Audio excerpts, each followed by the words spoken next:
ও মা আজি মোৰ এটা ইন্টাৰভিউ আছে তই ফটাফট চাহ কাপ দে মোৰ দেৰি হৈ আছে সোনকালে যাব লাগে ৰাজু আজি আকৌ তোৰ কিহৰ ইন্টাৰভিউ আছে ও মা চাকৰি এটা ওলাইছে তাৰ বাবে মই ইন্টাৰভিউ দিবলৈ যাওঁ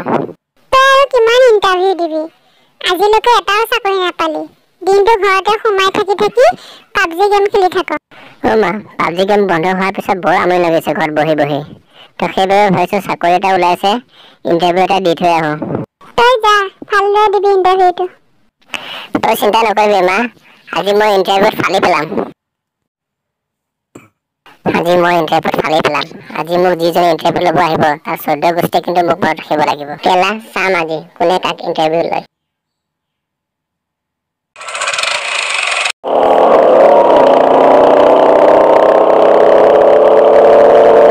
কেলা আহি পালো ও ছাৰ ইন্টাৰভিউ দিব আহিছো ভিতৰত সোমাব পাৰিমনে আহা ফটাফট ভিতৰলৈ সোমাই আহা ইয়াত বহা কোৱাচোন তোমাৰ নিজৰ বিষয়ে নমস্কাৰ মোৰ নামটো হ'ল ৰাজু মোৰ কোৱালিফিকেশ্যন হ'ল টানিমুনি মেট্ৰিক পাছ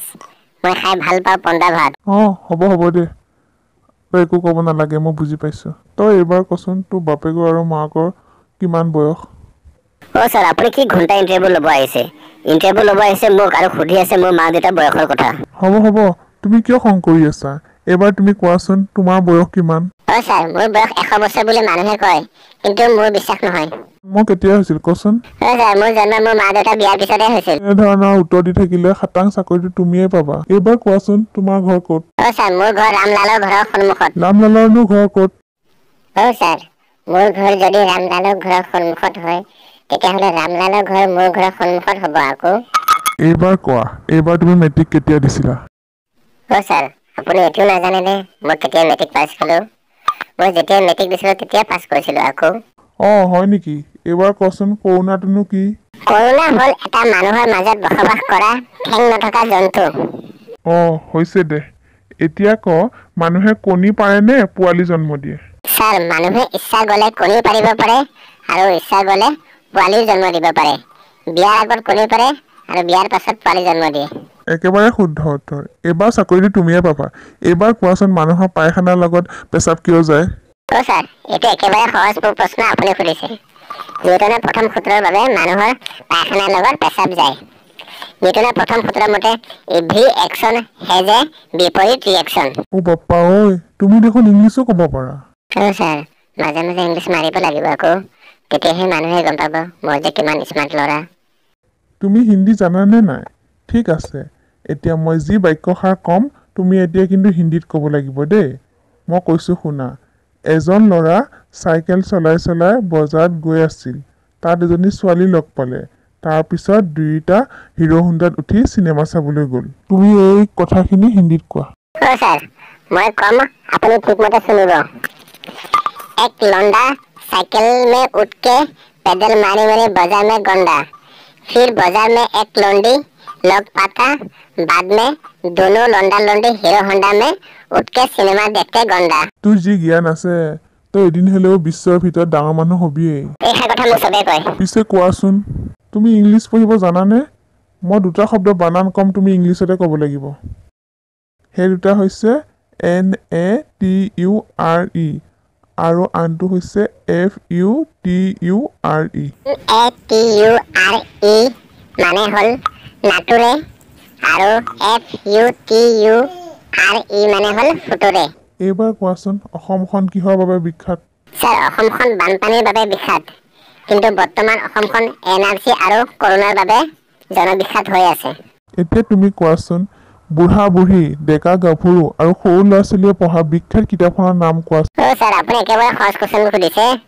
এই কিতাপখনৰ নাম হ'ল ফেচবুক এইবাৰ কোৱাচোন বৰ্তমান অসমত কি চৰকাৰ চলি আছে NRC আৰু কৰোনা চৰকাৰ এতিয়া কোৱাচোন অসমত বিহু কেইটা আৰু কি কি ছাৰ মায়ে কৈছে বিহু তিনিটা এটা হ'ল খোৱা বিহু নাচা বিহু আৰু এটা হ'ল চাকি জ্বলোৱা বিহু এতিয়া কোৱাচোন সূৰ্যৰ দূৰত্ব বেছি নে দিল্লীৰ দূৰত্ব বেছি ছাৰ মোক কি বুলি ভাবিছে আপুনি মোক ইমান সহজ কোৱেশ্চন সুধি আছে দিল্লীৰ দূৰত্ব বেছি কেনেকৈ দিল্লীৰ দূৰত্ব বেছি অ স্যাৰ সূৰ্যটো মোৰ ঘৰৰ চোতালৰ পৰা দেখা যায় দিল্লীখন কি মোৰ চোতালৰ পৰা দেখা যায় নেকি এইবাৰ কোৱাচোন সূৰ্য আৰু চন্দ্ৰৰ মাজত কি সম্পৰ্ক আছে সূৰ্য আৰু চন্দ্ৰৰ মাজত গাৰ্লফ্ৰেণ্ড আৰু বয়ফ্ৰেণ্ডৰ দৰে সম্পৰ্ক আছে যিদৰে এজনী গাৰ্লফ্ৰেণ্ডে তাইৰ গোটেই খৰচখিনি বয়ফ্ৰেণ্ডৰ ওপৰত নিৰ্ভৰ কৰে ঠিক একেদৰে চন্দ্ৰৰ গোটেই পোহৰখিনি সূৰ্যৰ ওপৰত নিৰ্ভৰ কৰে এইবাৰ মই অংকৰ প্ৰশ্ন এটা সুধিম তুমি ভালদৰে শুনিবা আৰু মন দিবা এজন মানুহে 10 লিটাৰ পানী খালে তেওঁৰ পেটত কিমান পানী জমা হ'ব মানুহজনৰ পেটত স্যাৰ 8 লিটাৰ পানী থাকিব হেড গৰু বাকী 2 লিটাৰ পানী কিটো বাপেক মাকৰ পেটত থাকিব নেকি নহয় স্যাৰ বাকী 2 লিটাৰ পানী পেচাবৰ লগত ওলাই যাব নহয় তুমি এটা মস্ত গাধ হয় এই কথাষাৰ চবে কয় কিন্তু স্যাৰ মোৰ কিন্তু বিশ্বাস নহয় এইবাৰ তোমাক মই এটা সাধাৰণ জ্ঞানৰ ওপৰত প্ৰশ্ন সুধিম ক'বাচোন আপিবোৰ আপাবোৰৰ তুলনাত কিয় বেছি ধুনীয়া হয় অ স্যাৰ আপিবোৰ কিয় বেছি ধুনীয়া নহ'ব আপিবোৰে বেছিখিনি সময় আইনাৰ সন্মুখত থিয় হৈ থাকোঁতে যায় আৰু আপাবোৰে সেই ধুনীয়া ধুনীয়া আপিবোৰৰ পিছত ঘূৰি ফুৰি ৰ'দত ক'লা হৈ পৰে তুমি এই কামটোৰ বাবদ কিমান টকা দৰমহা বিচাৰা অ স্যাৰ এই দৰমহা বাদ দিয়ক কেৱল মোৰ গাৰ্লফ্ৰেণ্ডৰ বাইকত ঘূৰাবলৈ আৰু ৰেষ্টুৰেণ্টত নিবলৈ আৰু মোবাইল ৰিচাৰ্জ কৰিবলৈ যিখিনি পইচা লাগে সেই খৰচখিনি দিলেই হ'ল অ স্যাৰ চাকৰিটো মই পামনে পাবা পাবা তুমিয়ে পাবা তুমিয়ে নাপালেনো কোনে পাব যোৱা এতিয়া ঘৰলৈ অ' বাপ্পা আপাটোৰ উত্তৰবোৰ শুনি মই নিজেই কনফিউজ হৈ গৈছোঁ এই আপাটো যদি আমাৰ কোম্পানীত কাম কৰিলে আমাৰ কোম্পানীটো এদিনতে ধ্বংস হ'ব যে সেইটো খাটাং